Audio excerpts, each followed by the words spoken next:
রোজকার রান্নার থেকে আজকের recipe beetroot rolls. Beetroot rolls আজকের রেসিপি রোজকার রান্না।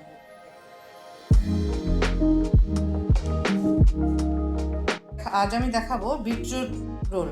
বিটরুট রোল করতে বিটরুট লাগছে, রসুন লাগবে 2 কোয়া, কাঁচা লঙ্কা, গাজর, পেঁয়াজ, বিনস, কাঁচা লঙ্কা, লেটুস, ডিম। বিটরুটটা আমি বেটে নিয়েছি কাঁচা লঙ্কা রসুন দিয়ে, পেঁয়াজ কেটে নিয়েছি রিং রিং করে, কাঁচা লঙ্কা, গাজর বিন অল্প সিদ্ধ করে সস দিয়ে সেটাকে মেখে নিব একটু নুন দিয়ে, আর ডিমটাকে স্লাইস করে নিয়েছি আর লেটুস পাতা। এখন আমি দেখাবো বিটরুটটা কীভাবে শুকনো করে কষাতে হয়। এখন বিটরুটটা একটু শুকনো করে কষাবো, তাই এর জন্য একটু সাদা তেল দিলাম 1 চামচ, 4 চামচের 1 চামচ সাদা তেল দিয়ে তার মধ্যে বিটরুটটা দিয়ে দিলাম, দিয়ে লবণ দিয়ে দিলাম। এভাবে এটাকে একটু শুকিয়ে নেব। বিটরুটের মধ্যে যা জল ছিল ওটা একদম শুকিয়ে গেছে। এখন গ্যাসটা অফ করে দেব। একদম শুকিয়ে গেছে, এখন আমরা গ্যাসটা অফ করে দিই।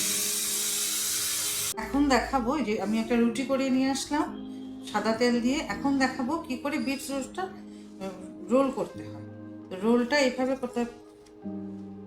করতে হয়। প্রথম আমরা এই যে বিটরুটটাকে এইভাবে সবটার মধ্যে এভাবে লাগিয়ে নিই। এই বিটরুটটা কিন্তু ভাত দিয়েও খেতে ভালো লাগে, গরম ভাতের সাথে, কারণ এটার মধ্যে রসুন কাঁচা লঙ্কা দিয়ে বিটরুটটাকে বেটে একটু সাদা তেলে টানিয়ে নিয়েছি, তো এটা ভাত দিয়ে খেতেও ভালো লাগে।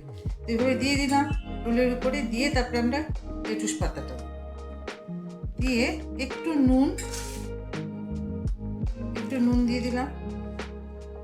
তারপরে আমরা যে শসা গাজর বিনস এসব যে রেখেছি ওটাকে একটু সস দিয়ে নেড়ে চেড়ে এইভাবে দিয়ে দিলাম। তারপরে একটু পেঁয়াজ দিলাম, একটু কাঁচা লঙ্কা দিলাম, তারপরে স্লাইস করা ডিমগুলি দিয়ে দিলাম। এইভাবে দিয়ে এটাকে আমরা এইভাবে ফোল্ড করে দিব। এইভাবে রোলটা তৈরি হলো বিটরুট রোল।